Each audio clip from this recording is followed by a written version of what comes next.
writer's such a tarnished term, you know what I mean? It's like every other guy says he's a writer, right? Like, you write a letter, you're a writer, you know? It's like... And everyone always wants to know who is that girl. What I do, that's screenwriting. Like, I encapsulate the essence of excellent film in my scripts, all right? I'm like a blacksmith with pens, all right? I'm a welder of montage. Wherever there's an ounce of power to be had, there'll be people dicking each other over. You think the Camarilla invented that? Does a writer write, or does he just, ink the flotsam and jetsam floating in his subconscious into a 120-page piece of film genius? But good effort. Execution needs a little work. Me? I'm looking to redefine the vampire movie, okay?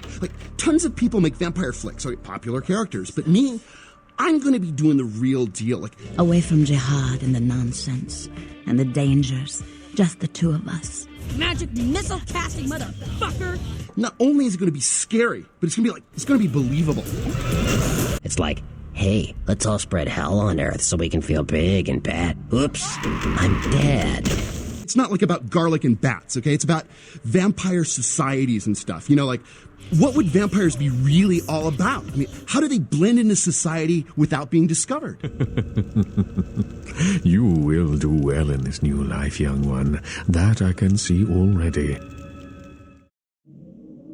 Vampire the Masquerade Bloodlines is a 2004 RPG classic by the legendary developer Troika Games. It takes place in a modern fantasy setting called World of Darkness, which this wiki describes as gothic punk. As far as I can tell, it just means it's like the real world but with vampires and ghosts and shit. Does the game still hold up? Well, in some ways it does, in some ways it doesn't. Modern hardware means you'll be spending less time staring at loading screens. This was a huge problem back in the day. And thanks to years of fan patches, the game's many bugs and technical flaws were fixed. Actually, the history of fan patches for Bloodlines is fascinating. They used to be two parallel competing projects. The unofficial patch in one shape or another has been in development since 2004. It was last updated just a few days ago as I was finishing the script. But many in the community disagreed with the philosophy behind the unofficial patch. Not only did it fix bugs, it also restored cut content. And frankly, some of the restored content looked like it was removed for a reason. Bringing it back seemed inauthentic to Troika's vision. The most vocal of the purists was Tessera, who ended up creating something called the True Patch that would only concern itself with bug fixes. Personally, I never got to use the True Patch. I tried years ago, since I broadly agree with its philosophy, but Tessera's website was configured to display a racial slur based on my IP address, and the only part of the website that was accessible at the time was hosting some sort of a porn mod for a pirate World of Warcraft server. Tessera also harbored deep personal hatred for Wesp5, the person behind the unofficial patch, calling him a German subhuman and saying that all Germans are alcoholics. I don't think there is any reason to use Tessera's patch, since Wesps now has an optional feature to install bug fixes only if you don't want the mod parts. This is what we'll be playing, by the way. Wesp's unofficial patch basic install. Let's make a character. The most important decision is the choice of a clan. Clans are vampire races, a group of kindred that shares a certain heritage and supernatural abilities. Every bloodline has special interactions and bits of unique content here and there, but the ones that really stand out are the Nosferatu and the Malkavians. Physically resembling movie monsters, the Nosferatu have to avoid being seen and have to navigate the quest hubs via a sewer, and the Malkavians are vampire seers, or insane vampires as they are more popularly known. This has a dramatic effect on gameplay, changing most of the dialogue and many responses. It's a unique experience. Malkavians would talk to stop signs, have a back and forth with a TV presenter, and randomly spoil the main quest for no reason. In the Boomer RPG community, this clan is not recommended for the first-time players, but I think this kind of advice is patronizing and obsolete. Bloodlines is a product of a very different and a much smaller industry. Back in the 90s and the 2000s, there were only a small handful of RPG releases every year. You could be expected to play all of them several times over, so that kind of advice made sense. But now, 2 decades later, everything changed. There is not enough time in your life to play all the good and interesting releases. And once you are committed to a game, it makes sense to extract as much value as possible for the hours invested.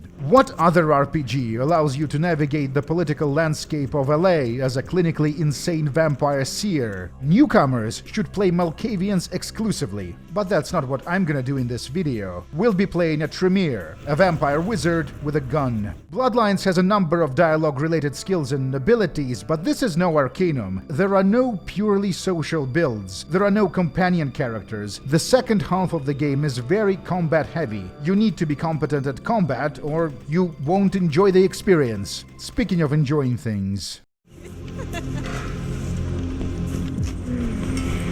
Once upon a time, somewhere in Los Angeles, a one-night stand goes horribly right and then terribly wrong.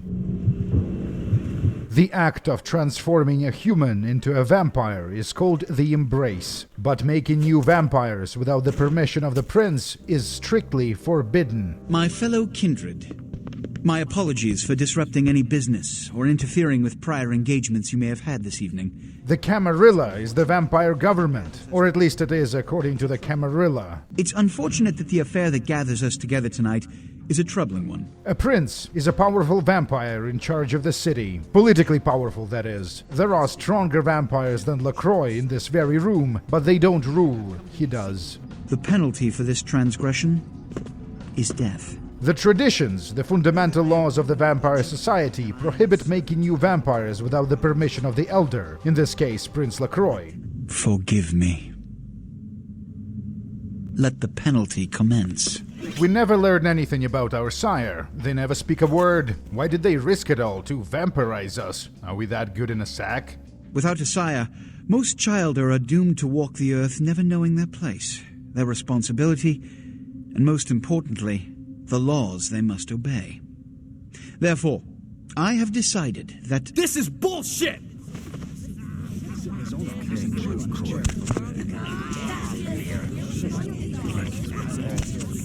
The early Source Engine facial animations can leave something to be desired. If Mr. Rodriguez would let me finish. I have decided to let this kindred live. One of the better intro sequences in the millennial RPGs. Succinct, introduces important vampire lore concepts, and every single one of these characters will play a role in the story. I thank you all for attending these proceedings, and I hope their significance is not lost.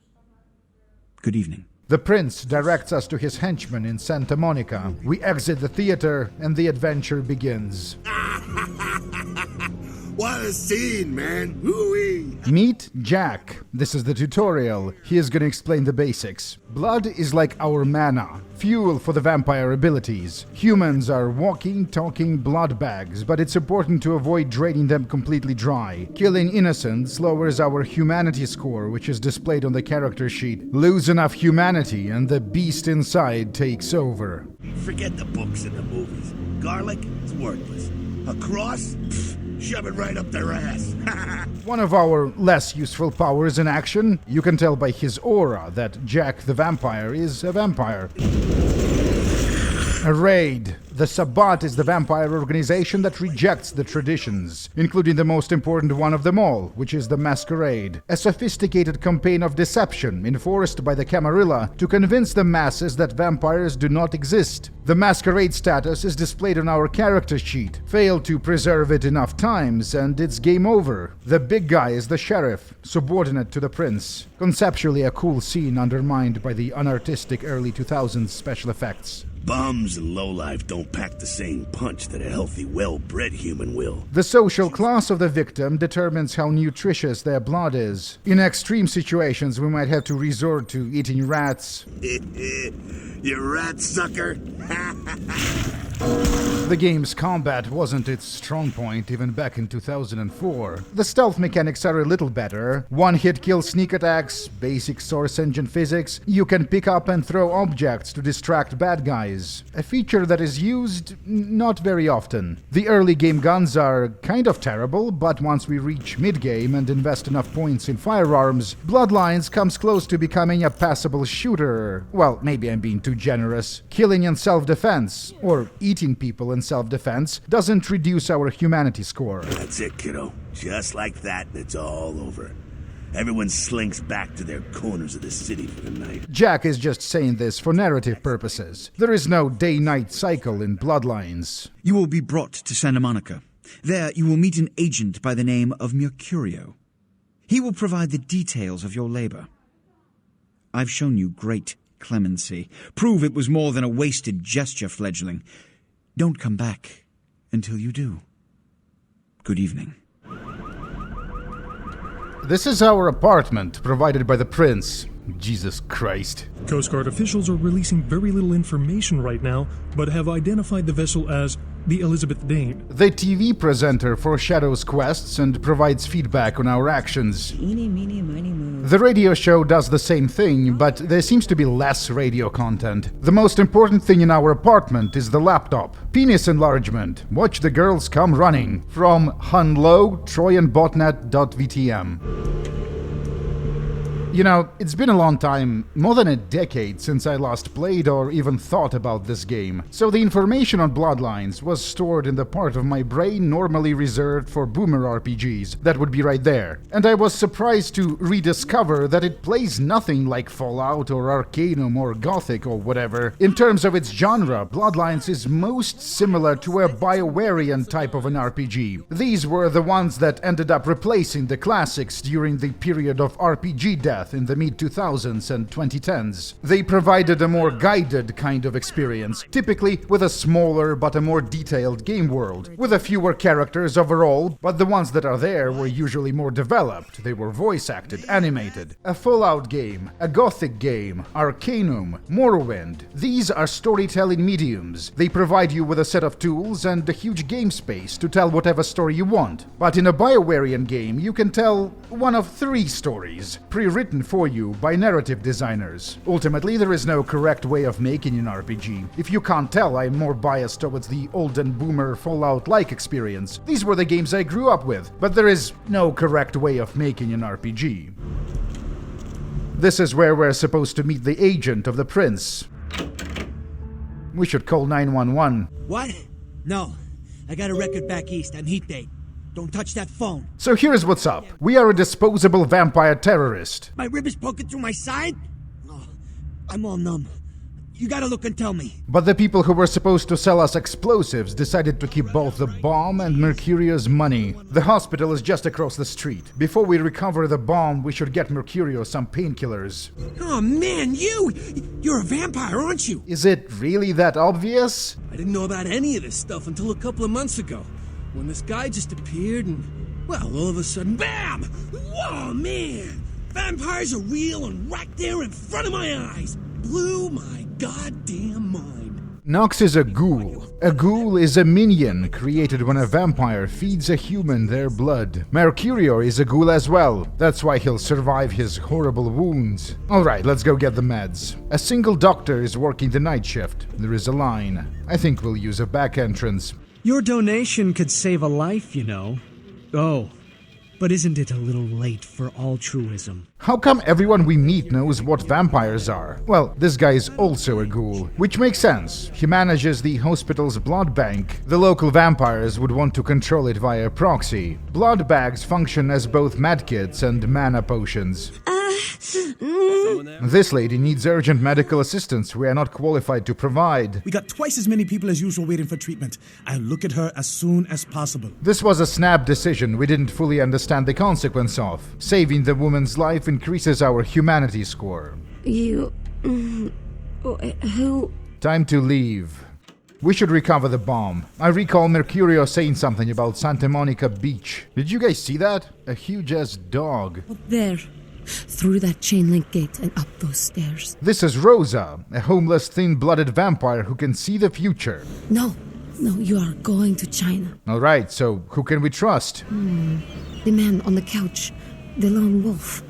All others, tread carefully. I'm guessing the man on the couch is Mercurio. Alright, so don't rat out Mercurio to LaCroix. Got it. Don't open it. Don't open what? Thin Bloods are weaker vampires of the 14th and 15th generation. They possess only the most rudimentary vampire abilities. The community hates and persecutes Thin Bloods. Some of them are able to digest food and use it as sustenance, or even survive exposure to dim sunlight unharmed. So these are the guys who beat up Mercurio. If you try to cross me, I will fuck you. He sounds like a badass, and the voice actor does a lot to communicate this impression. But then, 2 seconds later, he gives up the explosive for free because we pass a persuasion check. Yeah, guy, I'll pay you back later. We can kill them anyway, which we'll do, but there are no additional XP or monetary rewards. But hey, free blood. You need to make someplace disappear. A warehouse. Looks to be a Sabbat interest. A plot contrivance. We don't know where the Sabbat warehouse is. A local Nosferatu bloodsucker does, but we don't know where he is, because he is feuding with another bloodsucker and doesn't want to be found. The vampire in charge of Santa Monica is Therese Vorman, who, together with her sister Jeanette, operates a club called the Asylum. Jeanette got a body built for bedrooms, and I got close acquaintances says they conquered that territory. But I asked the main man, and he says you types, can't or don't or do that kind of thing. That's not true. Vampires do fuck. That's how this adventure started. You smell new, little boy. Like fabric softener do on freshly mowed AstroTurf. Bloodlines has 3 conversation-related skills, and some vampire powers can be used in dialogue. Persuasion options displayed in blue will be doing most of the heavy lifting. Intimidation is used less often. And seduction is extremely situational, although, as we'll soon discover, it can affect certain story outcomes in a major way. The song is isolated by chiasm. If we keep dancing for a while, the other clubbies will start gathering around us. What? Are you serious? I'm aware that you can barely hear him over the music, but I want to include this guy anyway because of how well animated he is. Some of these early Source Engine facial animations still look good to this day, except for the intro cutscene with the Prince and Rodriguez. A swing and a miss, that one. Oh hey, it's Nox, the ghoul from earlier. His master happens to be the same Nosferatu vampire we're looking for. Oh man, his name's Bertram Tongue. Nox is a great character, an ex-bounty hunter, clever and professional. The rambling buffoon is a persona he puts on. We'll do his master a favor. A suspicious foreign vampire was seen in Santa Monica. A short detective investigation leads us to this warehouse. These Cainites are a curious and fragile race. They waste the gift of their immortality on petty schemes and fleshly gain. We'll have little problem making this city our own. The foreigner is one of the Kui Jin, the Asian vampires. I have drawn the attention of a newcomer, an agent of the Prince. If I do not survive, let my last report state that Santa Monica is ripe for the taking. The Cathian is much more combat capable than we are, so I had to kite him around the arena and shoot vampire magic missiles. The crossbow didn't drop. I think it might in other version of the patch. It's like what they have in China instead of vampires. They also have them in America, but it will be a while till we make contact with the Kui Jin community. Not stuck-up bitch. So vulgar.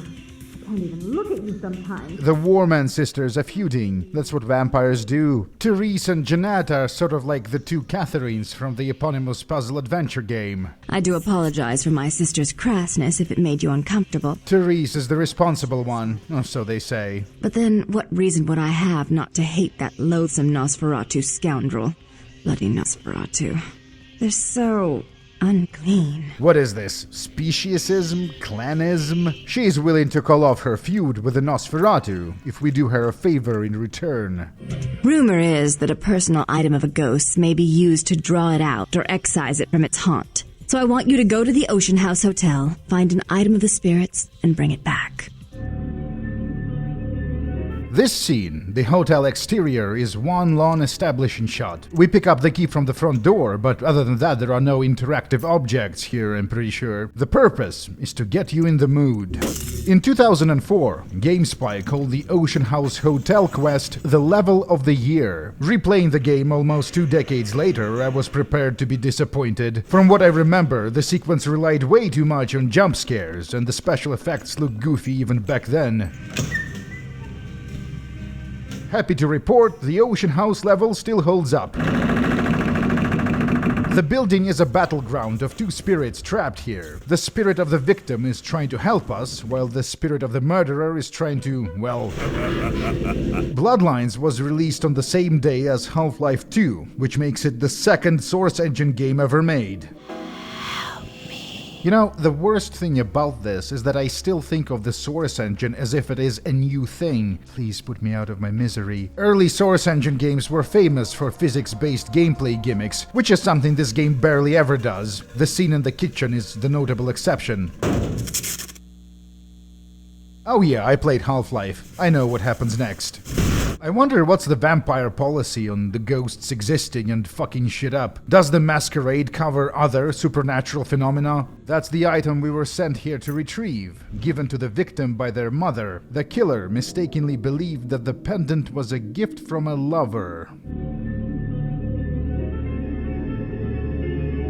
I'm not just some silly doll, you know. Jeanette is trying to manipulate us into giving her the pendant. When she realizes it's pointless, her tone suddenly changes and she asks us for a favor. We are to vandalize an art gallery. The place is protected by a rent-a-cop, but we get past him via a speech check. Yeah? That pay well? If taking one look at you, I'd say no. Did we just get owned? I promise this won't take long. Take this knife. Give the paintings in the gallery a good slashing. Don't get caught, and don't turn it into a massacre. And steal the charity box, would you? Buy yourself something velvet. This is a very simple puzzle and a vampire history lesson. The paintings are protected by a thaumaturgy spell. We need to strike them in the correct order. Cain, the firstborn son of Adam and Eve, kills Abel, his brother. He was cursed with vampirism by God as punishment. Cain eventually meets Lilith, the first wife of Adam and the enemy of God's rule. Cain kills or wounds Lilith, a power couple no more. The protective spell conjures a blood elemental. I spam our magic missile ability until it dies. We were supposed to do something else, weren't we? Oh yeah, steal the charity box. Let's go see Jeanette. You. What were you thinking? Uh-oh. The museum. That was my event! Therese is understandably not happy with this. The two sisters are no longer on speaking terms. Jeanette is supposed to be in the diner across the street. Fucking vampire politicking. We still don't have a real weapon. And here comes the dramatic plot revelation of the Santa Monica chapter. I'm really sorry it had to end this way. I truly am. You seemed promising, but... Two different people in one body. A manifestation of the Malkavian curse.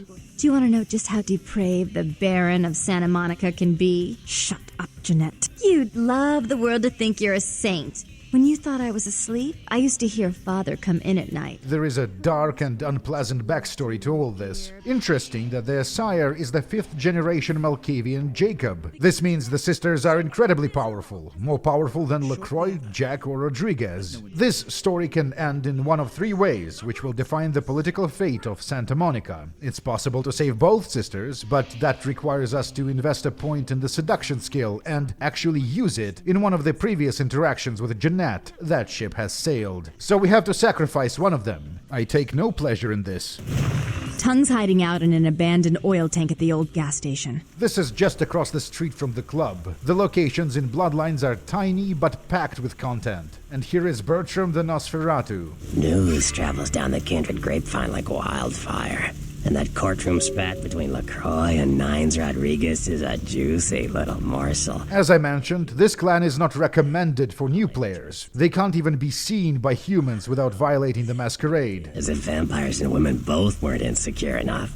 Get them together in one Malkavian body.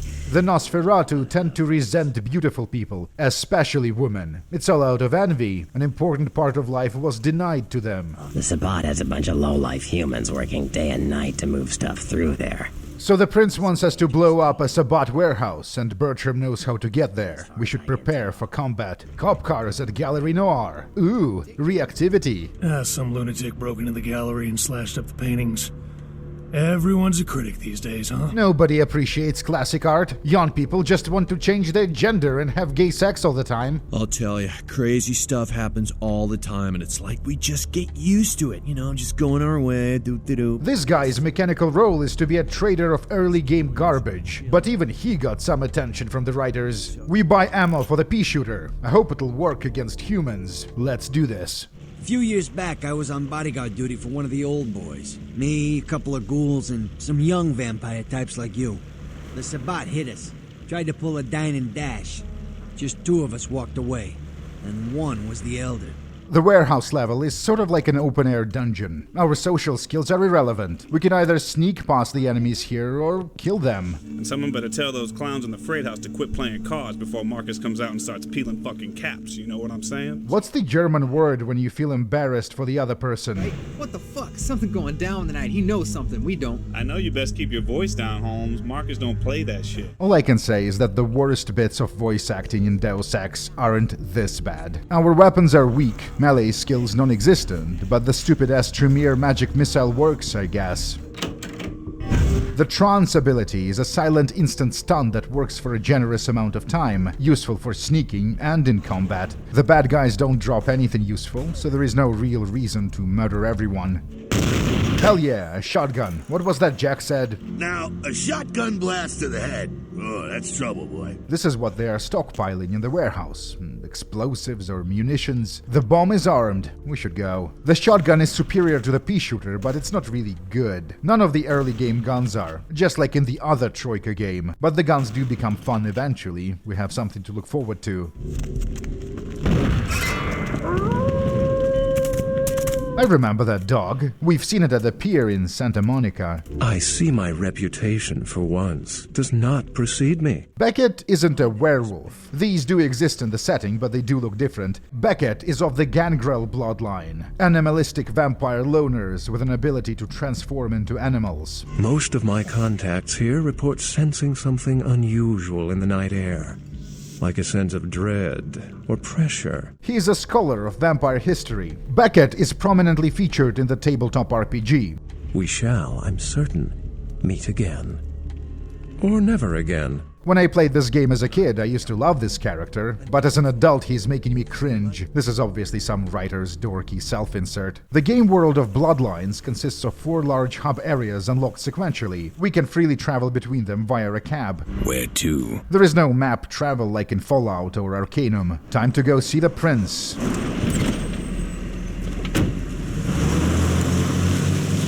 Beckett warned us that something like this might happen. Camarilla, fuck. Boys, I think we could all use a little entertainment. Those of you sitting in the first few rows will get wet. Whoa, don't break the fourth wall. Son of a bitch! Leave. And once again, Nines Rodriguez, the leader of the LA Anarchs, saves our unlife. Trouble sure seems to like you. Good effort. Execution needs a little work. You look like shit.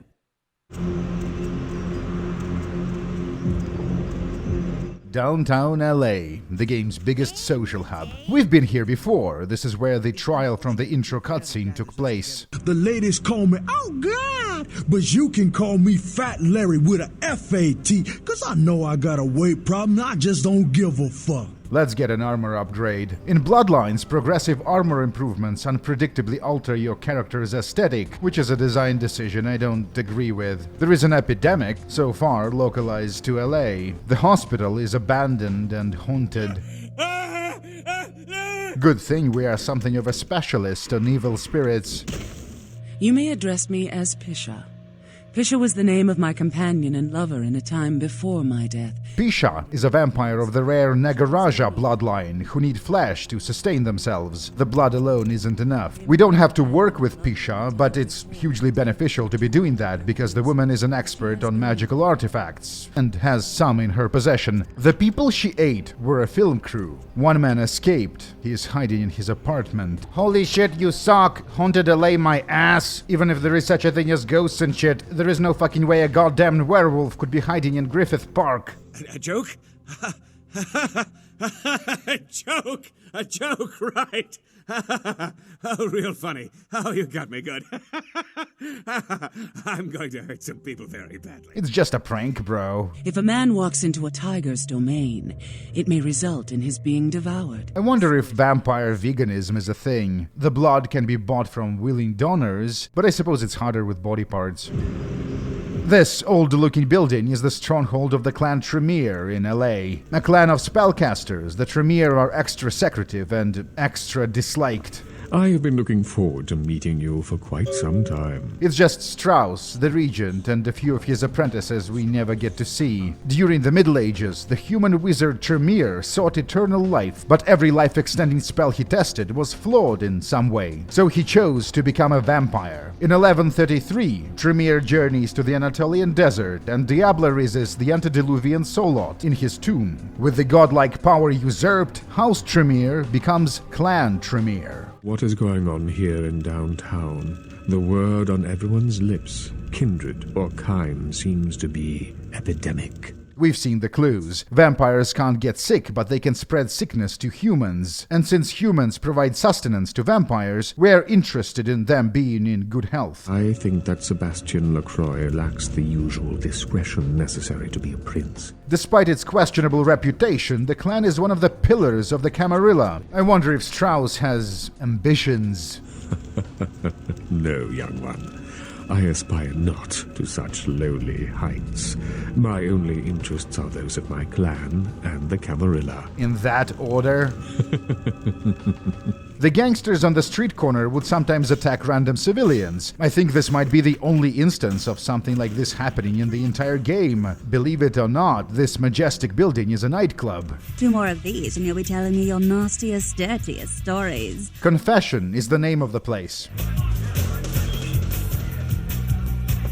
The song is Bloodlines by the American industrial metal band Ministry. Venus has a Russian mafia problem. Confession, bitch, send you. Da. Money. Where is money? This little task can be solved via speechcraft or violence. Something weird happened in this playthrough. The gangsters mentioned earlier attacked someone on the street and then the Russian mafia dudes got involved. Emergent clusterfucks like this are very rare in Bloodlines. Venus says she'll make us a co-owner of the club if we silence the mafia boss. The firearms don't become good until the next tier. Several dead at a beach house in Santa Monica tonight. Oh hey, we made the news. What? That's not Russian, that's just word salad. It's possible to backstab Venus and work for Boris instead, but why? Oh wow, he had a cool customized rig. Is this how it's called? A rig? Confession is a great source of passive income. And money is sort of important for firearms characters since you need to regularly buy ammunition. The last round, the gathering place of the LA Anarchs. About time we paid a visit. If you make it back, stop in at the last round. It's this bar downtown here. I'll fill you in on the politics. Now that's the stuff that'll kill you. The song is Letcher Bitch by Jenny Torturers, an American metal band. Heard Nine saved your ass again. You think LaCroix would have stopped counting his money long enough to get your back, Jack? Yeah, I know the music is too loud, but there is nothing to be done about it. There is a single volume setting that governs all audio. He thinks we're responsible for that plague bearer? If I hadn't promised Nines I'd keep my nose clean, I'd go over right now and rip him a new wizard shoe. Magic missile casting motherfucker! Damsel is of the Bruja bloodline, and she doesn't like the insinuations that the Anarchs are responsible for the plague in LA. They get pumped up by rousing the rabble they keep around them. Like that's hard. Nothing breeds faster than contempt. And that's what the Bruja are all about. Jealousy and contempt. A little contempt is good for you, Bertram. It's like Alinsky said, ridicule is man's most potent weapon. Anarchs preserve the masquerade, but not because the Camarilla tells them to, but to quote Skelter here, it's common sense shit. I swear you were all like totally drawn to me. I'm surprised I don't know you. I usually meet all the LA vampires out on the scene. Patty's master disappeared or was dusted or whatever. She obviously doesn't understand the importance of keeping quiet. Oh, that is totally Kent. He's so like that. We use a persuasion option to send her away to another town, basically kicking the problem down the road. But Patty is a likable kind of idiot, and I don't feel like killing her. Maybe she'll learn something. Here's what I gotta tell you. And so you know, I don't lecture, I don't rap, I'm no bureaucrat.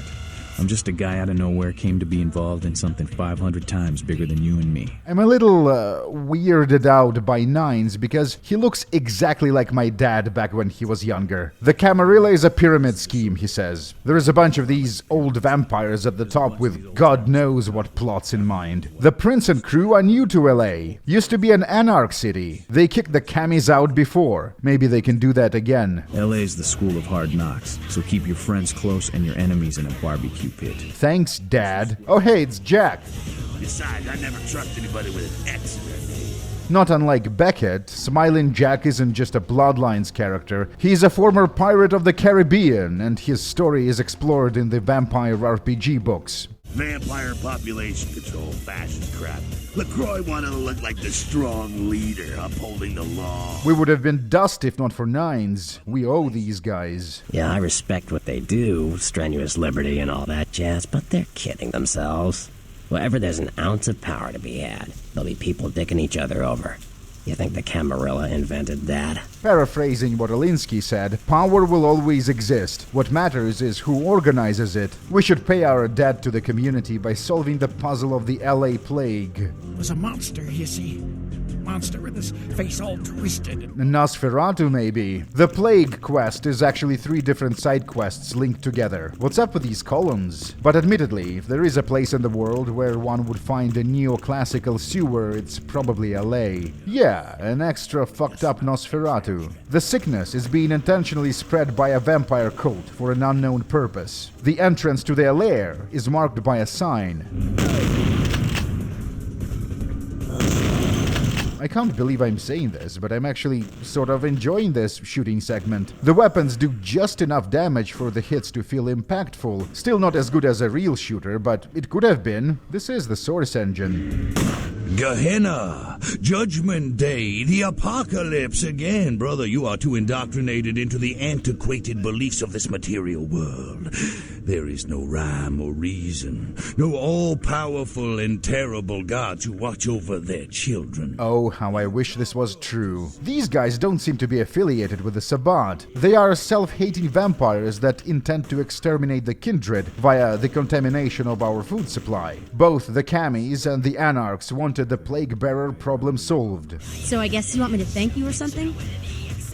Damn it. Thanks, okay? Well, cool for now, but just don't go bragging to everybody about it. It's time we visit the man with an X in his name. Venture Tower, the tallest building in the city. The top floor is hidden beneath the clouds. Yeah, you have a good power meeting, or whatever it is you types do up there.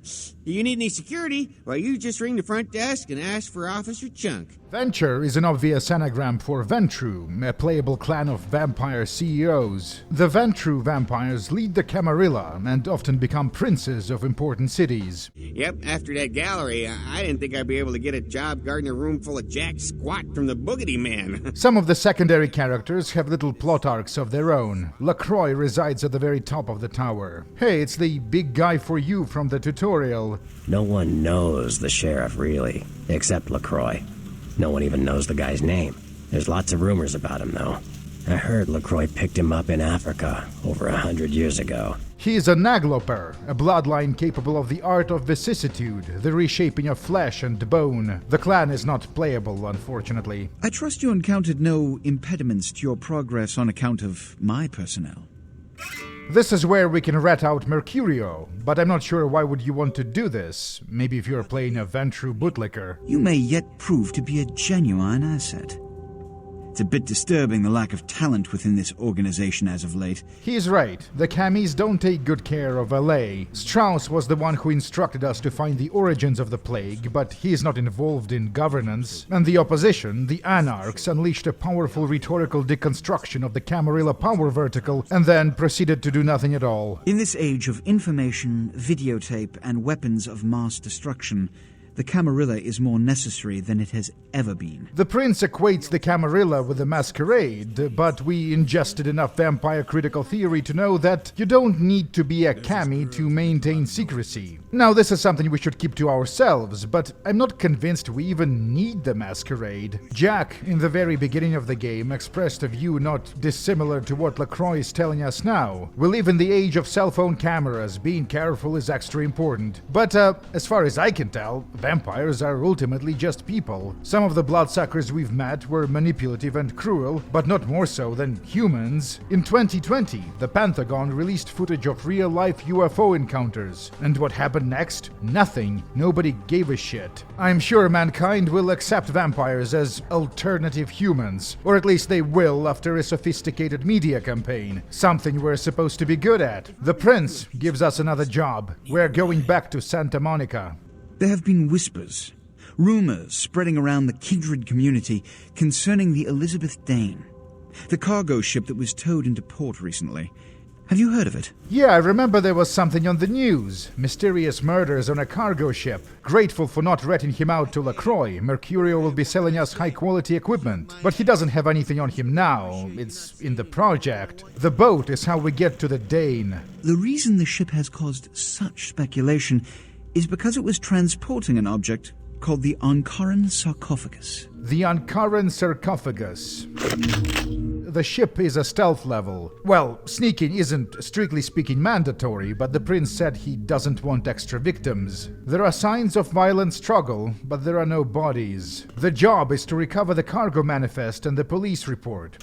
We should also take a look at the sarcophagus itself, and then leave, hopefully without ever being seen. Our character isn't an expert sneakerer, but the Tremere mind control abilities compensate for this somewhat. And that's the sarcophagus, surrounded by cops. Why is the prince so interested in what appears to be a museum piece? Well, here is some vampire lore. The word antediluvian literally means before the flood. The biblical flood, that is. The term commonly refers to the vampires of the third generation. Vampire gods of incalculable power, the founders of the clans. Little is known about them. The Camarilla asserts that they are dead, or maybe never even existed. Others believe they are deep in supernatural slumber. The Sabbat seeks to destroy them. There is a vampire myth that one day the antediluvians will come back to devour their children. There is an unsubstantiated rumor that the big old coffin might have an antediluvian inside. It's kind of hard to tell from here, but it looks like the sarcophagus was opened. Interesting. The prince will want to hear about this. Back in LA, someone is waiting for us at the tower. Hey, I know this might seem creepy and all, but please don't blow me off, okay? Someone told me I could find you here. I mean, I've been looking all over for you since that night. Because I just wanted to... Heather is a fashion design student. She had an accident. We saved Heather by feeding her our blood, not quite understanding the consequence of such action. She is now a ghoul, bonded to us. Heather doesn't know any of this vampire shit. She doesn't understand what's happening to her. Yeah, he told me to send you up as soon as you came in. Lots of people here to see Mr. LaCroix. Nice guy. He seems a little different, though. Who do you think Chunk votes for? These are the Primogen, the Camarilla elite in charge of various communities here in LA. I don't have time for a monologue. Give me the bullet points of what you saw. Let's see. I have a fashion student's impasse. There is not a single dead body on the Dane, and the sarcophagus was opened from the inside. Opened? Let's not jump to conclusions. Give me the manifest in your notes. I'll sort this mess later. No rest for the wicked.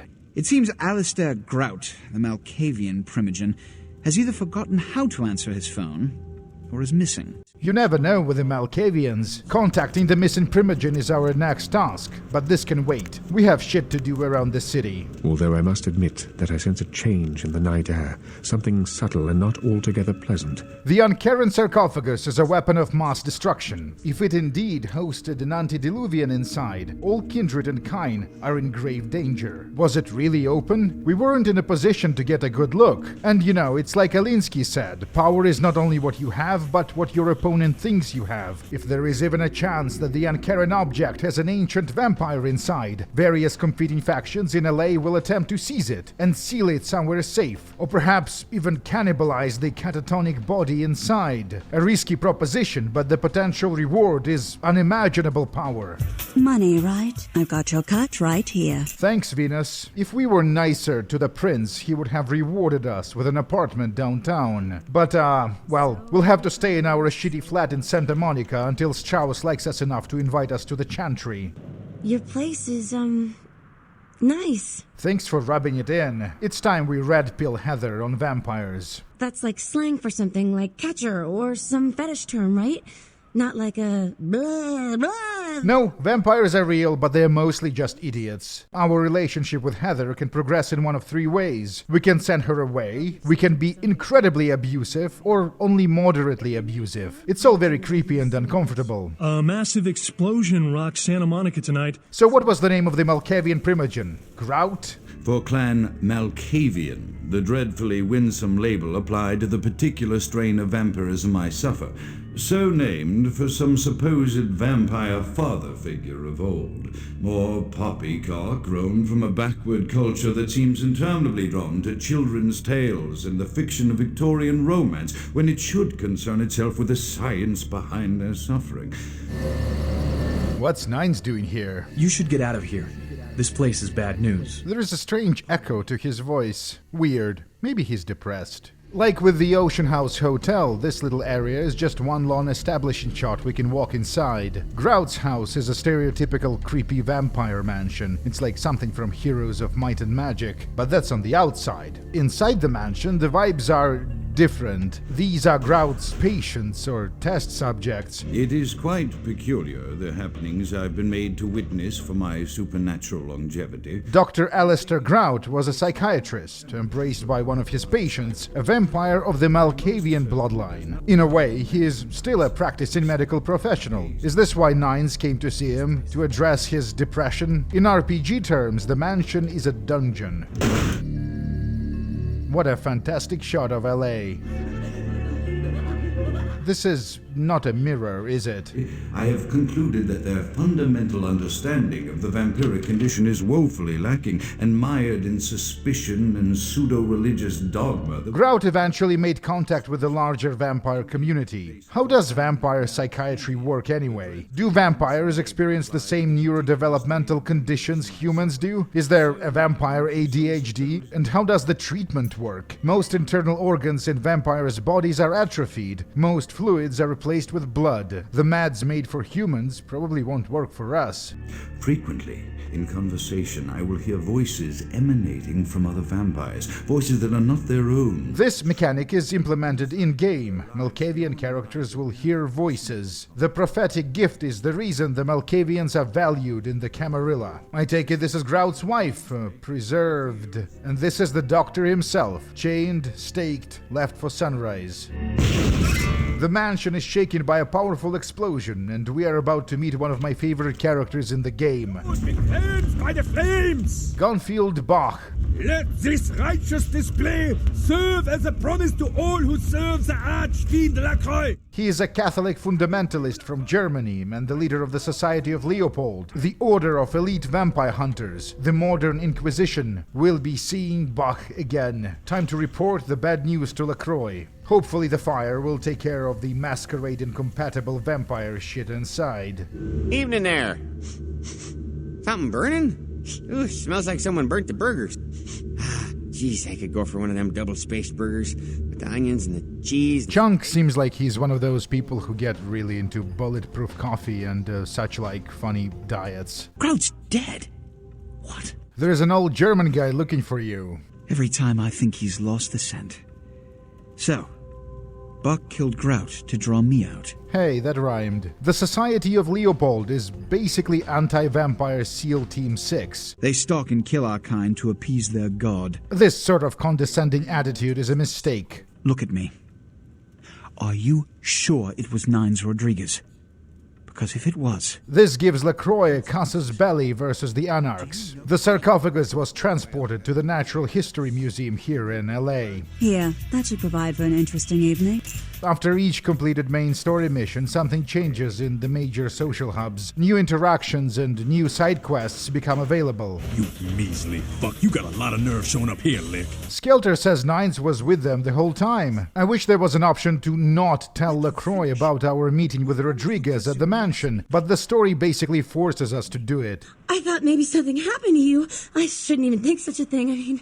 As a ghoul, Heather needs to regularly consume vampire blood. She's addicted to it. I wonder how permanent this condition is. New mail. A bishop is sacrificed for the king. Whoever the sender is, I don't think they mean Nines. Grout, maybe? A primogen is a bishopy kind of figure. The search for an LA sewer worker is beginning to look grim as police and family end their 7th night looking for Luis Salvador. A bit of reactivity after the plague bearer job. Salvador was last seen entering a manhole in Hollywood. Hollywood? No, we're yet to visit Hollywood. Hop in. The museum is marked on the world map, and just like the Grout's mansion, we can only visit it once. This is another Deus Ex-style stealth mission. Years after the game was released, scientists made a discovery that these kind of dinosaurs had feathers. Am I basic enough for a your mom joke? Absolutely yes. Impressive just how many unique assets are there in the museum. These are not used anywhere else. If you can't sneak, use vampire sorceries to trick humans and/or run past them. The sarcophagus should be somewhere here in the basement level. Not sure how we're supposed to extract it unseen. It's a huge-ass box. Hack the computers to disable the cameras. And what is this? A fetish statue. A fetish is described in a 19th century chronicle of a British platoon's encounter with a local tribe.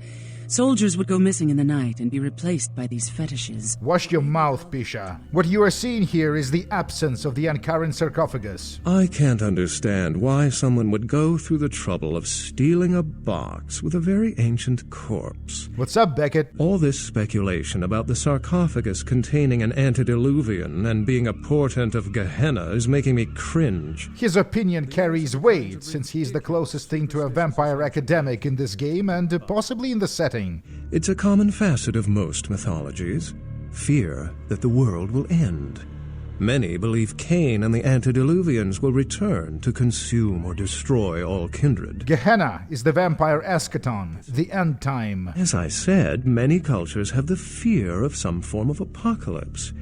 Kindred believed in these stories when they were human, and naturally carried them over into kindred myth. At this moment, I'm euphoric, not because of any phony antediluvian blood curse, but because I'm enlightened by my intelligence. For 300 years I've been trying to determine the function of our existence, the kindred's role in the world. Listen, Beckett, I've been working on this problem for over 3 hours now. The evidence suggests we're basically just humans with bad skin, and we can do circus tricks with our magic powers, I guess. The fact that someone stole the sarcophagus gives some credence to the antediluvian theory. Stolen? How? Who would... Oh, Gary. Gary, you treasonous maggot. Gary is the Nosferatu primogen, the eyes and ears of the Camarilla. He knew the location of the sarcophagus. It's his job to know such things. We're indispensable. Not a bad place to be in the afterlife. The Nosferatu lair is in the sewers below Hollywood. The blood hunt on Nines Rodriguez for the murder of Alistair Grout will be called. Rodriguez's execution is only a matter of time. I have lit the fuse. If a war ignites, it's my head they will sharpen the pikes for. We'll go as soon as LaCroix is done telling us what an amazing leader he is. Leadership. I wear the albatross and a bullseye. There is this persuasion check to brown nose him, but it's a rare instance where a successful check doesn't lead to a superior result. The thing about Ventrue is that they are very good at reading people. Everyone likes to take shots at the man in charge, but when it comes to getting the job done, the Ventrue know how to step up. They can take the heat. Primitive social manipulation tricks are of no use. You are respected by everyone in the city for your leadership. LaCroix's just the guy who backstabbed and wheeled and dealed his way into becoming king son of a bitch of all the local Camarilla. Even if he weren't as young and indiscriminate as he's already proven himself to be. Ah, to hell with LaCroix. I blasted better vampires' brains all over the wall. He's not the prince, he's a prince. But I say too much. The typical Ventrue asshole. Predictable, safe, no imagination. Ah, man, the guy's a pussy. He just got lucky he showed up in L.A. at the right time. Him and any of the traitors that sided with the Cam want power here, they'll get what's due. LaCroix is the Putin of LA. This is genuine and of use to me. Pisha likes the little gift we brought from the museum. This disgusting-looking thing fills itself with blood when we feed, and then it's possible to use it as a replenishable blood bag of sorts. Where to? Let's go find Gary. We're playing tomorrow night at the crematorium. $5, 2-drink men. We're gonna ruin the place. Hollywood is my favorite hub area in the game, but I suspect I'm in the minority here since it also has the worst dungeon in Bloodlines. The first thing you do after arriving at a new place is check local stores for weapons. I'm glad you asked that, bro. Seeing as how you look trustworthy or something, I got this special where you buy some really expensive burrito tots or grapefruit juice. You get a free weapon of your choice, bro. The Colt revolver is the first firearm we get that feels good to use. We'll see it in action in a minute. Oh my gosh, is that you? Everyone was worried sick about you when you didn't show up and didn't call. And Surprise! Our blank slate character has a little bit of a backstory. Samantha is the only person in the game who knew us before the vampirization. Did you suffer amnesia? Is that it?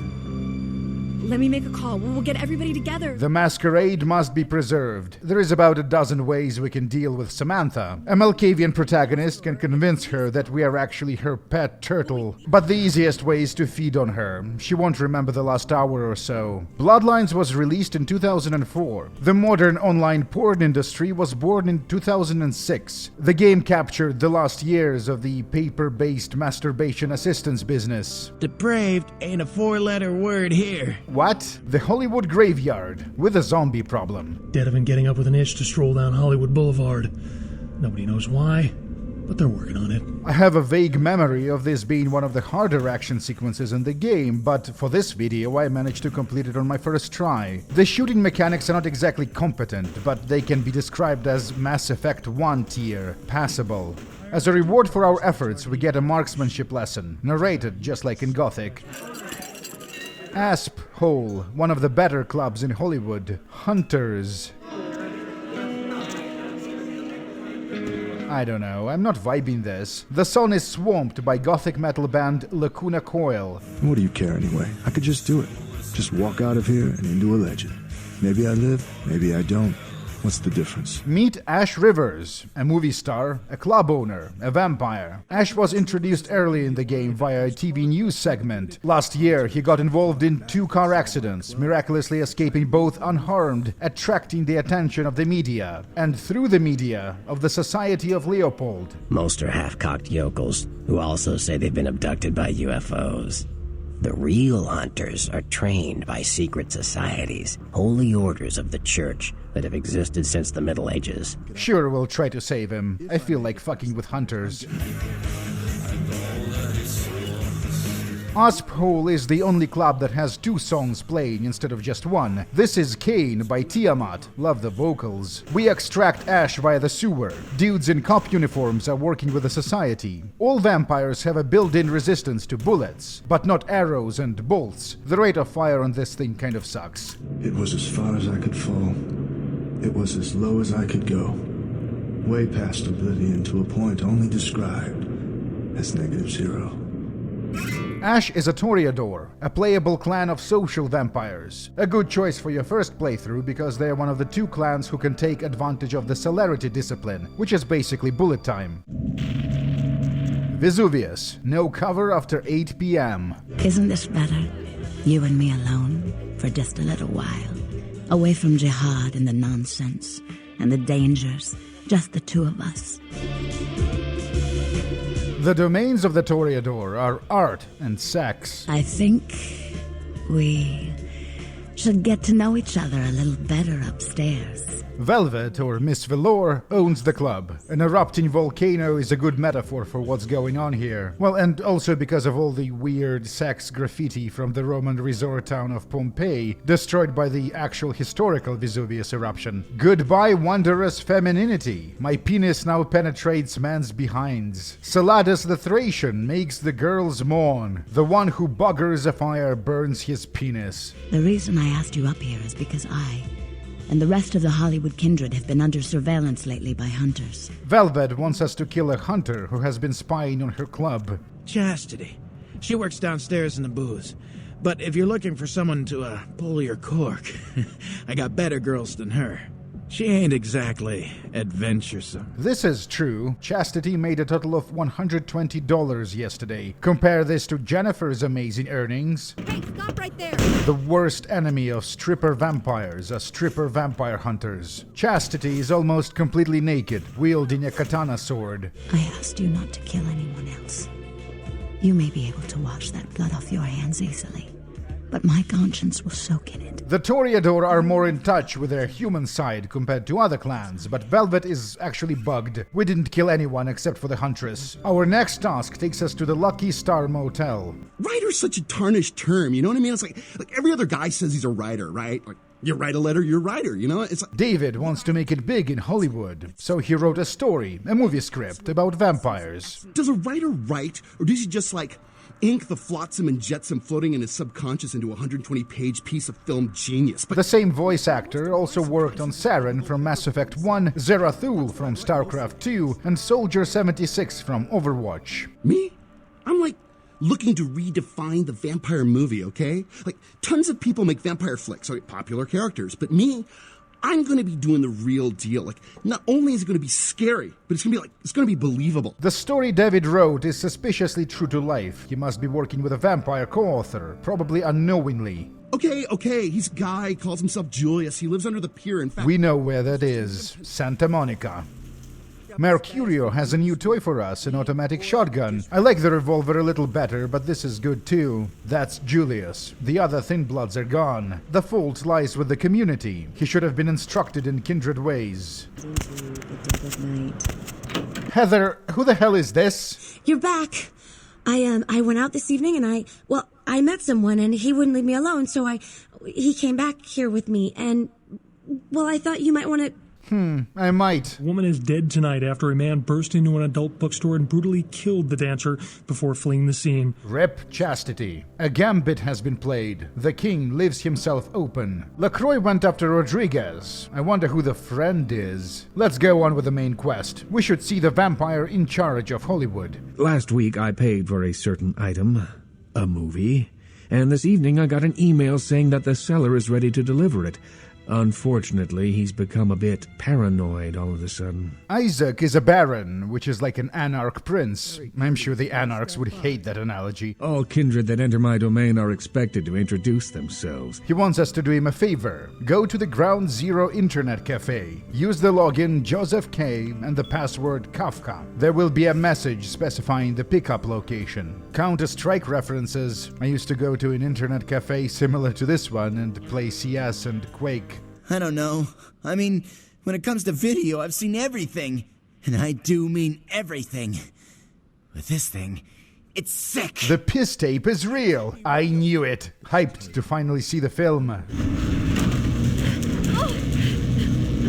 Meh. Overrated. So the VHS tape shows what appears to be a very real murder of a woman by monstrous creatures of some sort. A masquerade violating snuff film. I'm sure there is a sleazy enough place somewhere around here that sells these. You a cop? Do you work for the casinos? The keycard we find in the motel unlocks an employees only room in the internet cafe. The creatures from the tape. This is one of my favorite sequences in Bloodlines. I love the concept of this. Armed with a high-caliber revolver, we are exploring an underground porn film studio, shooting creatures that look like human asses with legs. This is where they produce the fake snuff films, except they didn't make the one we watched. One of the guys stole it, found it in the creepy house in the hills. The creepy house in the hills. Shotgun good. The full version of the film has a bunch of shots of the exterior of the house, and Isaac knows where that is. If I may give you one final word of warning, do not trust LaCroix. Do not play the damned politics of the Camarilla. This is going to my LaCroix compilation. The mysterious house is marked on our map. The tape. Merely a test. Certainly not intended to fall into mortal hands. Fortunately, we are in the capital of mortal trickery and illusion. I like that this is not a typical spooky vampire mansion, at least not on the outside. The Tzimisce are a clan of flesh shapers, the brains behind the Sabbat. Their trademark discipline is vicissitude, shaping the flesh and bone to create objects of beauty and horrible monstrosities. And this must be our host. Cursed Tremere, blood hangs heavy on the air. Our progenitor, Tremere the Sorcerer, obtained his power by drinking the blood of a Sabbat antediluvian. That was hundreds of years ago, but they're still mad.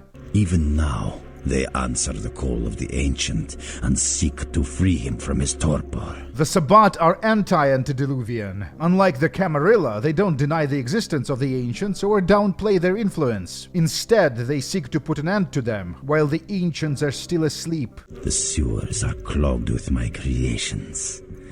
I will kill or drive the Nosferatu from their pestilent nests. If you have the Plus patch installed, the Sabbat can play a bigger role in the story. There is even a Sabbat ending. We defeat Andre, but don't kill him. He teleports away. What comes next is one of the worst sewer levels in a first-person game. But don't worry, I'm not gonna torture you with it too much.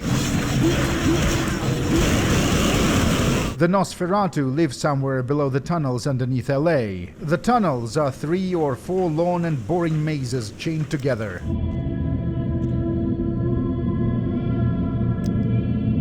Do you hear that? Is that singing? One of the few swimming sequences in Bloodlines. Vampires can remain underwater forever, we don't breathe. Andre populated the sewers with dozens of creatures. I wonder where he got the raw materials necessary to produce them. Illegals.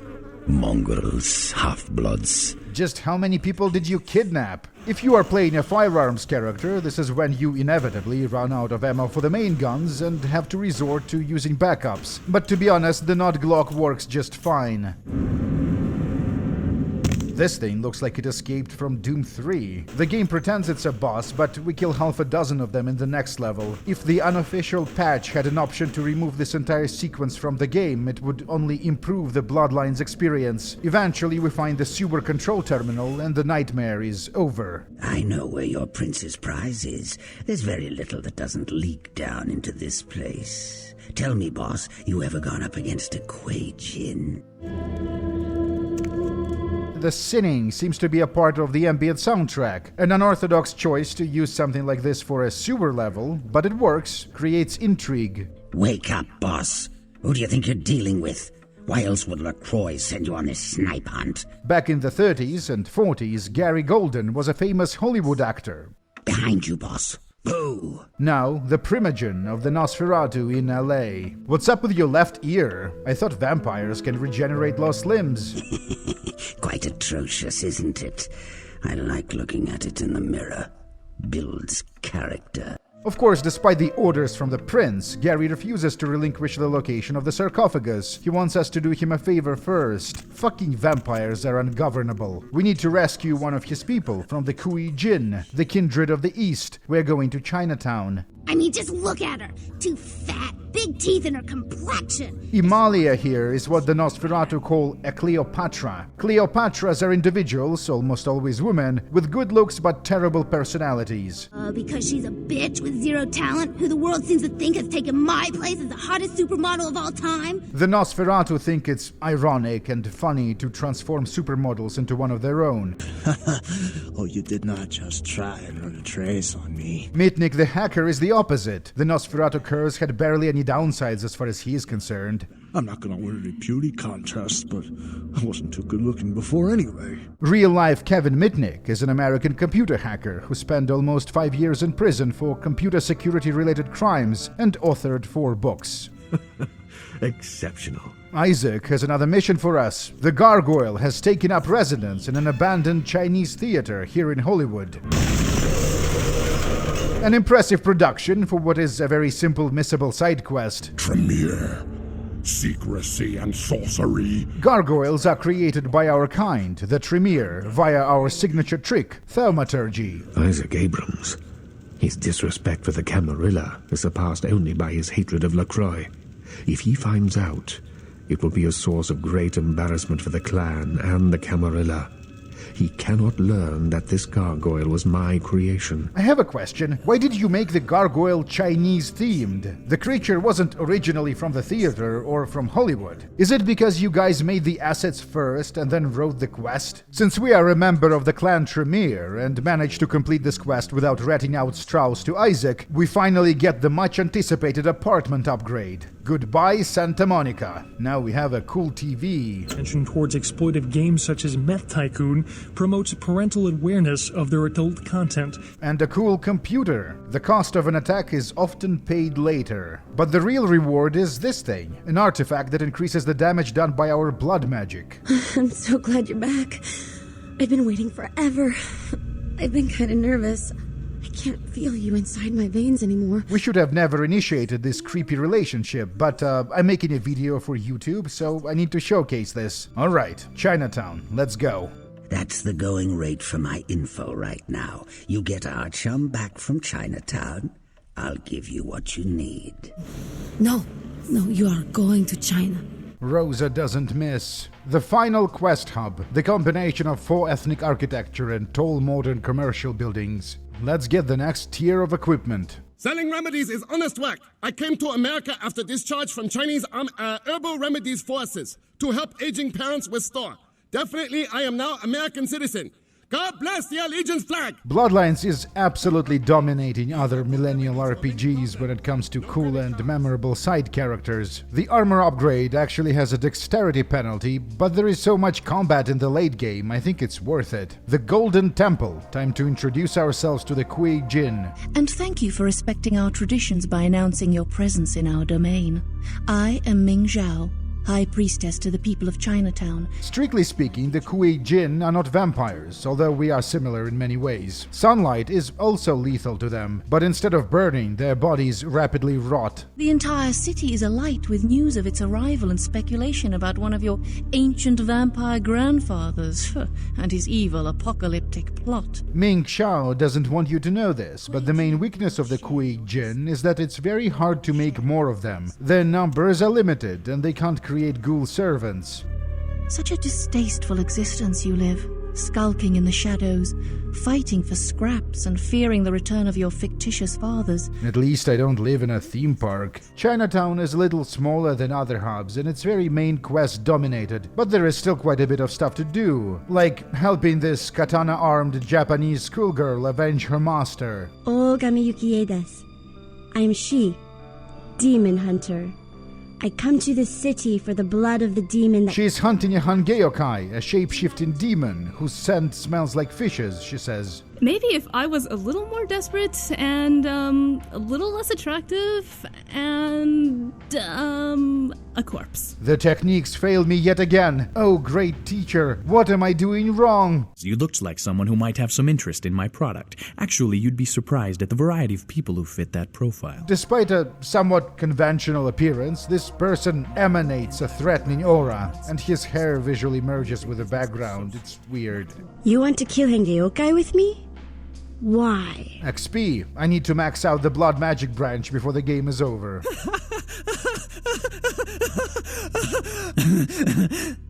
Surprise.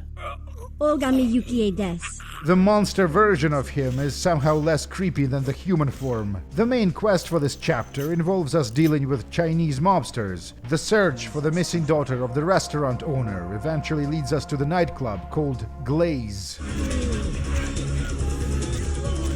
The song is Pound by electronic band Ariel 2012. Blood Boil is the final thaumaturgy spell. The body violently explodes, damaging everyone around it. You know who I am?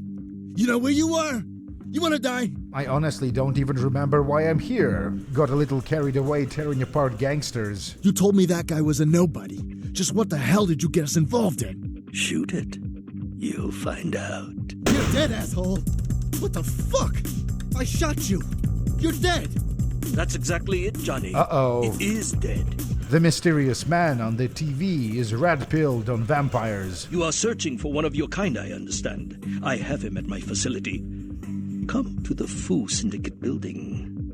We'll discuss terms of release. Sure, we'll accept his invitation. No one in the lobby. This is obviously a trap. You and your kind may play mortals for weaklings and fools, and that may be fitting for some. But you underestimate me. It's cool that even this late into the game, Bloodlines still introduces new assets, locations, characters, and even has them go through mini-arcs. The Mandarin is a scientist, will be put through a series of trials. Subject is male. Appearance suggests early to late 20s. True age, unknown. As vampires get older, they tend to accumulate social capital and delegate the dangerous and boring tasks to their henchmen and ghouls. We wouldn't have been running around Chinatown fighting anthropomorphic shark monsters if we were older than we look. Test chamber has been filled with ultraviolet light, releasing moderate UV radiation. Does that burn at all? Yes, please let it end. You can regenerate parts of your body. I'd much like to observe this. We're supposed to shoot the control panels before the rotating blades tear us apart. Sometimes myths are constructed around legitimate observations. Let us find out if there's any truth in an old superstition. Initiate Van Helsing experiment. I'm not exactly an expert on the intricacies of the lore, but if I understand correctly, in order for religious symbols to have anti-vampire properties, the bearer needs to possess something called true faith, which this guy obviously doesn't have. Subject has terminated. Belmont 2. Why did they allow us to keep all our guns and items? I've already determined fire is a weakness of your kind. I would like to know more about the psychological effect it has on you. The psychological effect of exposing an FPS player to explosive barrels. This is the final room. We were about to get vivisected. My employer's punishment for your escape would be 1,000 times more painful. Definitely interested in learning more about this employer. They get you too? I've got no excuse. A Nosferatu getting caught by a bunch of humans. That's the guy Gary wanted us to rescue. But before we go, we should wipe out their hard drives. From Priestess. A new subject was delivered to you last week. If I do not see the results by the end of this month, you understand the consequences. Do you have Prince Albert in the can? Well, better let him go, boss. The Ankaran sarcophagus is in the possession of the Giovanni clan, the youngest of the Canaanites. The wiki describes them as necro-incestuous mafioso. The clan is unplayable without mods. We know the location of their mansion, but before we go, who is the priestess who ordered the anti-Canaanite research? I thought you were aware. Our people are at war. Do you think your elders would do any different? Min Zhao seems to be genuinely surprised that we don't understand how this relationship works. The QE Jin are ethno-nationalist. We can work with them, but we can never join their community. We are a different kind of thing. There is a special QE Jin ending, but it isn't a happy one. Incest, organized crime, death cults. That's the Giovanni. Spaghetti and corpses, boss. The Giovanni are kind of like the Tremere in a sense that they are also the usurpers. Augustus Giovanni, a powerful vampire necromancer, managed to diabolarize his sire Cappadocius. You leave property or I hurt you very much. What kind of accent is this? I'm not sure if the Italian-American shtick is important for their identity or not. The mansion has the aesthetic of a witch haven level. The Giovanni embrace exclusively within their family. An individual might have to spend some time as a ghoul before they are rewarded with vampirization. They are putting us against our own flesh and blood for the privilege of joining the power clique, complains this guy. Really fascinating technology. In a couple of years, I'd bet everyone will be going to them for parts. I figure an investment of... His secret is that he hasn't made any money in some time. I'll show you something, but you can't tell anyone. Where do you think they keep the sarcophagus? The dungeons. At least we don't have to socialize with a fucking Giovanni. An infirmary of some sort. The equipment isn't exactly modern, no computers. And what is this? It is a tome called the Voce del Morte. Should you find yourself within the walls of the Giovanni, seize the opportunity and take it, but they will make sure you never have another. Shh. They don't usually attack. Just don't provoke them. The catacombs beneath the mansion are infested with zombies. Underneath the catacombs there is another dungeon lair, and then another. The game never knows when to quit when it comes to dungeons. Easily the weakest part of the experience. Your presence here violates the agreement between our leaders. These guys are with Ming Shao. LaCroix entered a secret treaty with the Kui Jin. The Ming-Croix Pact. Very scandalous. The kindred are not supposed to enter alliances with their kind. One of the brothers is armed with a claw-like weapons, the other with a sword. The protagonist calls them double dragon refugees. Whose truck is this? How did we move the sarcophagus from the catacombs? Do the Giovanni have a freight elevator? On a second thought, who cares? The man on the couch, the lone wolf. An extraordinary piece, but nothing earth-shattering. I see. Then there is no good reason why we shouldn't open it.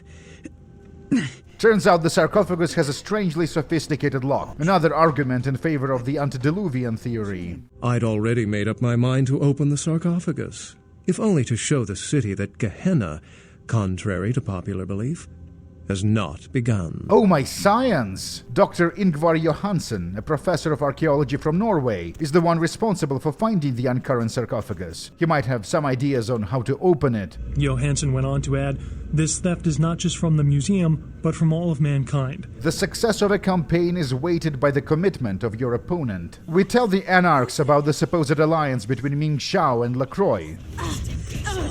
If this is true... Giovanni, the Kui Jin... Lots of blood being spilled for a 10,000-year-old conversation piece. Our old buddy Jack seems to be well informed. Leave this city. These are its final nights. This is the last time we're talking to Pisha. I felt this before, she says. In November of 1938, I was translating documents in Leipzig, Germany, written by a purported Crusades-era necromancer. There also, I felt a sense of impending chaos. Soon after was the Kristallnacht. It's gotta be the antediluvian sending bad vibes. Hop in. Let's go get the professor. He's being held by the Society of Leopold and used, quite ingeniously, as bait for Prince LaCroix's minions. A rare non-urban segment. The Society's base is a Catholic monastery on the outskirts of LA. The Gladius Day has told us to keep a sharp eye. The ambient dialogue feature is used very sparingly in Bloodlines. The Gladius Day is the elite core of the Society of Leopold. Back in Hollywood, I assumed the hunters putting on cop uniforms was some kind of a psyop. But no, they just dress like that for some reason. I was too generous to this game before. The shooting sequences do not hold up, not even when you get good guns and skills. The modern Inquisition operates in secrecy, relying on media reports and detective work. The subject is hunted until its destruction. The success rate of the Gladius Day is 100%. Most of the interesting stuff is in the caverns below. If you reload the weapon while aiming down the sights, you get stuck in the zoomed view until the reload animation finishes. The Tremere blood magic is the most tolerable way of going through combat. You click dudes and they die. The fire. I can still feel it in my wounds, though. You're such a fuck-up, but that's fine. Shooting the explosive barrels and crates sends the enemies flying and deals surprisingly little damage. I knew Johansen would lure the servants of Satan. But I set this type for the archfiend himself. Where is LaCroix? And that would be Gunfilled Bach, our old acquaintance. There is not nearly enough Bach in this game. Not enough hunter content in general. After getting hit, Bach makes himself temporarily invulnerable and teleports around the arena. What makes Bach cool is that he is just an ordinary human. There is nothing supernatural about him whatsoever. The reason he is able to do the miracles is because of his faith. Does it mean that the vampire setting took a side in the debate? Is there a correct religion in World of Darkness? Is it Catholicism? Well, no. You can believe in whatever. Christianity, Islam, paganism. If you have the faith points, it will work. There's no reason for you to keep me here. Let me go! We rescue the professor. One monarch, Mesarach, the one-eyed king, is given credit for the territory and achievements of this time. But he would have had to have been over 250 years old. Beckett asked us not to red pill the PhD here on vampires. The engravings on and found around the sarcophagus portray a regal figure drinking the blood of his enemies. Now, this image is found in many cultures, specifically among those of royal lineage. There must be a funny Marxist take on this. A disorder known as porphyria. In short, it is caused by a deficiency of the iron in the blood. I think I know a guy who has that. Last time he saw the key, it was loaded onto the Elizabeth Dane in Turkey. Our mission was a failure, it seems. There is still no way of opening the sarcophagus. Really, all we accomplished is getting a fun side character killed. Time to leave. The professor will follow us to the boat. They've been misled into thinking the sarcophagus holds a sleeping ancient. Their most coveted feasts. Diablerists. The story is rapidly racing towards its conclusion. We are making powerful enemies. I had a dream this afternoon. You were in it. You were stroking my hair, telling me you loved me.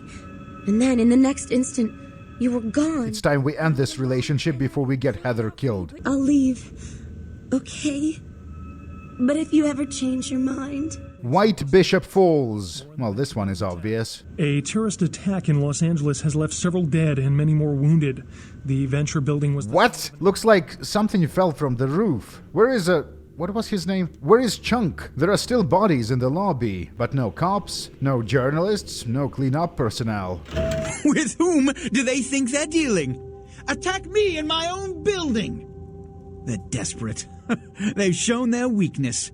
A last-ditch attempt to steal the prize. The tower was attacked by a Sabbat strike force, and the prince is not impressed. The Sabbat's goal is to stop Gehenna.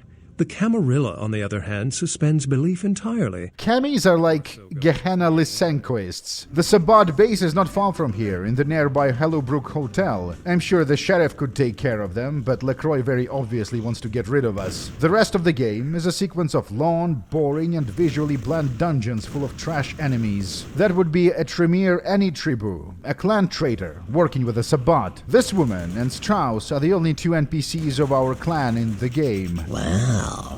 From what I hear, you're part of a dying breed. Fuck you, Bertram. Still, there is more Tremere representation than at Tzimitzi. I recognize the smell of your blood, young K-Knight. Very potent.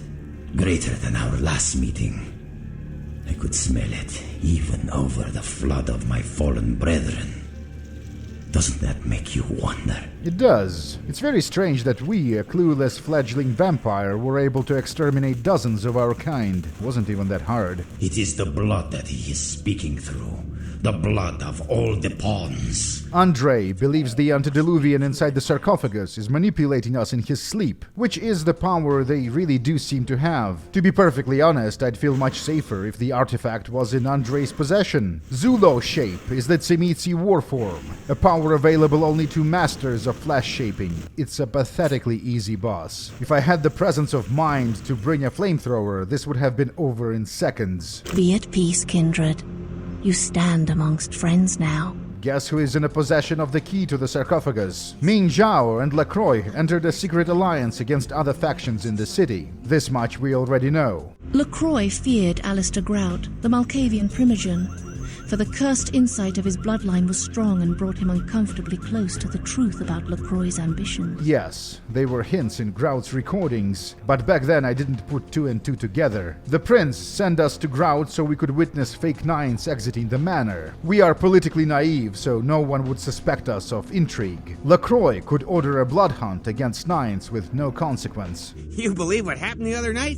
I couldn't come into work on account I bought a tamale from a street vendor. At least Chunk is okay. Preposterous! Don't you see through their trick? They've told you this lie, this impossible, staggering deception. Andre was the only honest politician in LA. They want us to war against each other? Well, to that I propose an alliance with the Anarchs. He already has like 5 different plans to kill us. LaCroix wants us to go to the last round and talk to the Anarchs. Find out where Rodriguez is hiding. Wait! Don't open it. Whatever you do, do not open the Ankaran sarcophagus. Well, Beckett changed his mind. He's been very cryptic about what he found. The man on the couch, the lone wolf. An alliance with us? Huh. Has he... You're fucking with me, right?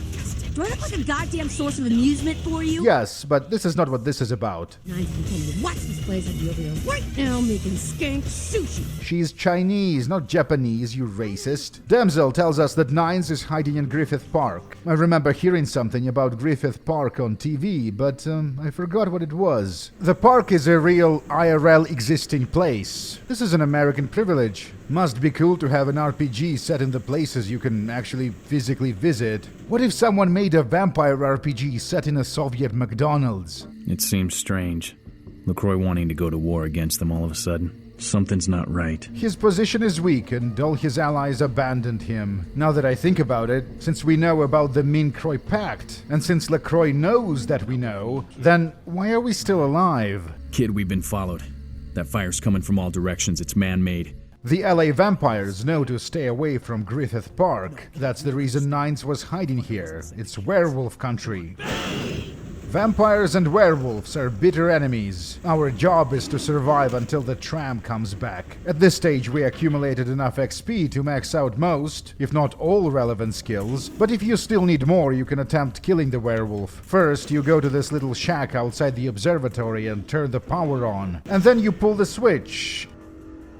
And nothing happens. The game bugged out. Let's try again. Alright, this worked. What the fuck? Its eyes are still following me. That's creepy.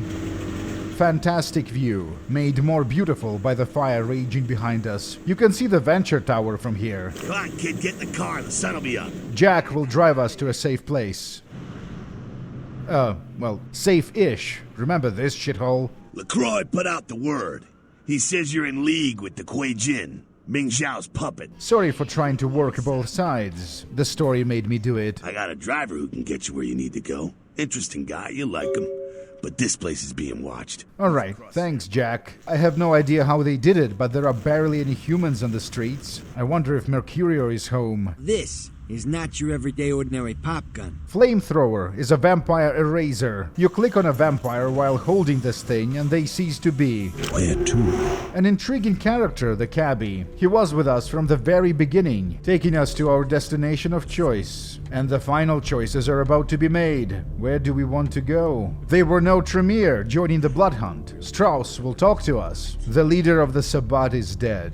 Siding with the Kuei Jin is no longer an option, and it would have been stupid to do anyway. And if we were a spineless Kamikak, we could express sympathy for LaCroix. The Anarchs. A curious experiment. But they have lost many battles and more leaders. Their rebellion has already failed in the eyes of many. Do you feel their notions of freedom have any real possibility? This question is much bigger than this adventure. The reason we side with the Anarchs is because they saved our life. Once, twice, 3 times. If the Anarchs managed to recapture this city, it would not be long before someone challenged them for it. Conflict is always an eventuality in their life. Could you spend an eternity this way? Yes. The Ankaran sarcophagus, you mean? Strange how kindred from all over the city seem to fear its presence. Have you seen what's inside? No. What do you think is inside, cabbie? We're back in Hollywood. David's gone, probably asleep. I wish we could stay for a while. Hey, you're alive! Wow. The way Nines said things went down, I figured a werewolf would be crapping you out about now. This is the first and only time we see Damsel in a good mood. Yeah. Just don't get him started on that damn werewolf again. Ugh. You'd think he'd stop at telling me the story twice. Yeah, I killed a werewolf too. Ugh. Am I the only one in town that didn't get to waste a werewolf? Remember the grenade he had? I think that's how he survived this. Isaac's guaranteed me nobody's getting into Hollywood. Isaac is another Anarch who treated us with respect. Don't open it. That's the last message we're gonna get. The Chinatown dungeon is super long and super unfun, so I'll summarize it in a few sentences. There are many prized Buddhas, you will observe.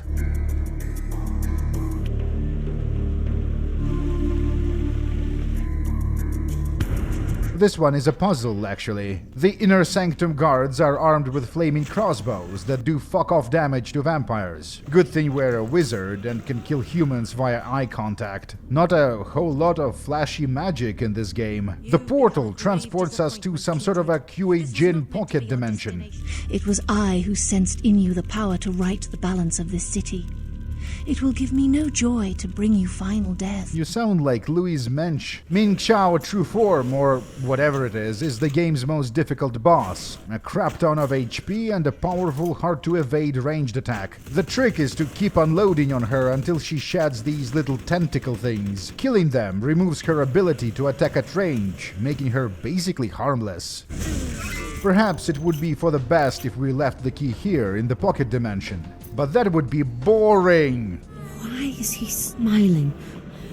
The father. Is it the father behind him?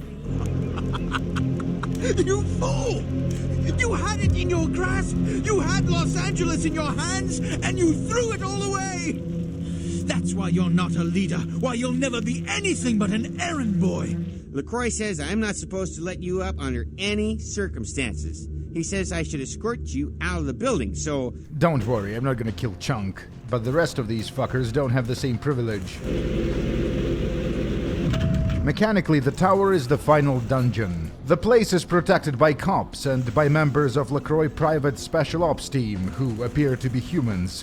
Did you ever think about what it takes to live as long as I have? This is new. LaCroix possessed one of the soldiers and had him wear a suicide vest. I mean, we effortlessly kill him with blood magic, but it deserves points for effort. The upper floors of the tower are full of Ventrue vamps armed with guns and katanas. They are about as worthless in combat as regular humans.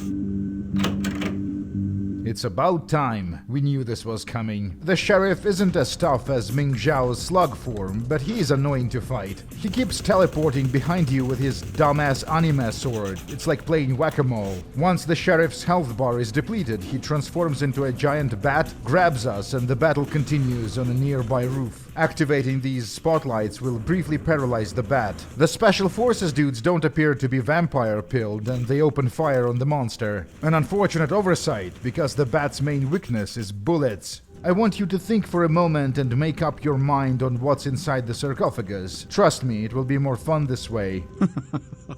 You've done all the work for me once again. So much to learn. I thought I had lost it all, but no. Here you've sailed on a Gehenna wind, bearing my salvation. The key to my future. Andre, Ming Zhao, and LaCroix were all convinced that there is a catatonic vampire god inside the sarcophagus. He can have the key. Whoever cannibalizes a vampire god gains their power. So the person who ends up opening the sarcophagus wants this power. But there never was no vampire god.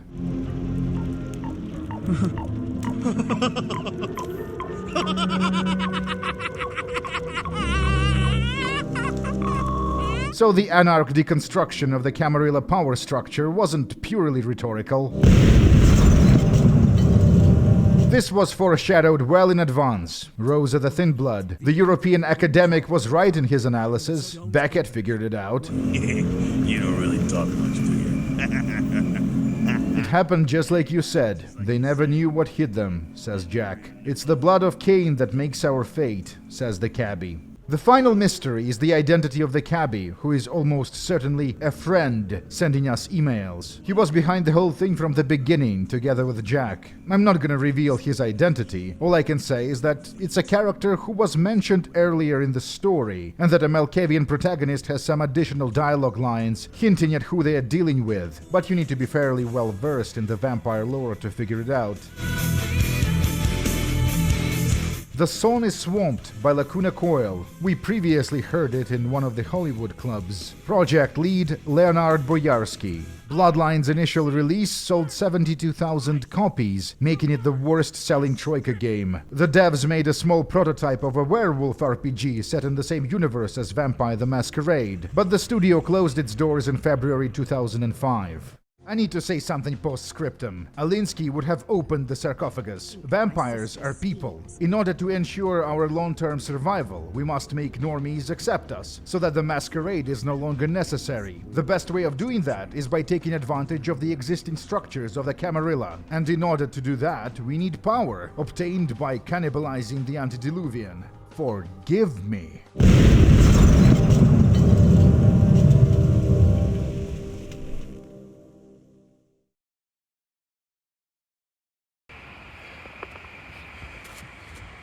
I should make some clarifications since, certain historical events have happened since the last video. Earlier, I showed this iconic photo, the first McDonald's in the USSR. This is what it looks like now. It's closed. I've managed to avoid the sanctions by using a foreign bank, so Patreon still works, Google AdSense also works, Russian viewers are not monetized, but they're only like 4 or 5% of the audience. This is me, this is you guys, and this is Patreon. What's that? Free books. Roman Glushkov, The Prisoners of Durgan. The planet Durgan is covered with eternal ice and inhabited by bloodthirsty creatures. Attempts to colonize it failed. The colonists fled in horror and refused to return. Oh my god, is this my life? I don't think I leave, at least not now. I see myself as a Slav version of Zablon Simintov, also known as the last Jew in Afghanistan, a legendary figure who managed to survive the nation's many catastrophes while feuding with the second last Jew in Afghanistan. I will walk the path of Zablon, just need to find a Slav enemy and a nonsense issue to feud over. What's the dumbest cultural conflict you can think of that's at least tangentially related to the channel's overall theme? Maybe something like Fallout 3 revisionism, Moira Brown apologism, new ideology just dropped. Anyway, I love you all. Support the channel, it matters a lot. I'm gonna be doing a very controversial game next. It was as low as I could go, way past oblivion to a point only described as -0. You look like shit. If Mr. Rodriguez would let me finish. A joke? A joke? You rat sucker! A joke, right? Oh, real funny. Oh, you got me good. And brother, you are too indoctrinated into the antiquated beliefs of this material world. I like looking at it in the mirror. Builds character. Too fat, big teeth in her complexion. That son of an equation, bitch! Selling remedies is honest work. I came to America after discharge from Chinese herbal remedies forces. I'm going to hurt some people very badly. Because she's a bitch with zero talent, who the world seems to think has taken my place as the hottest supermodel of all time? Demon! Whore! Definitely, I am now American citizen. God bless the Allegiance flag! Learning to sort the wisdom from the bullshit can be some work, and, Right now, making skank sushi. Leadership. I wear the albatross and a bullseye. You ever had a PhD, kid? Ooh, that's good stuff. The way Nine said things went down, I figured a werewolf would be crapping you out about now. This is a mean existence. Stay out of trouble, kid.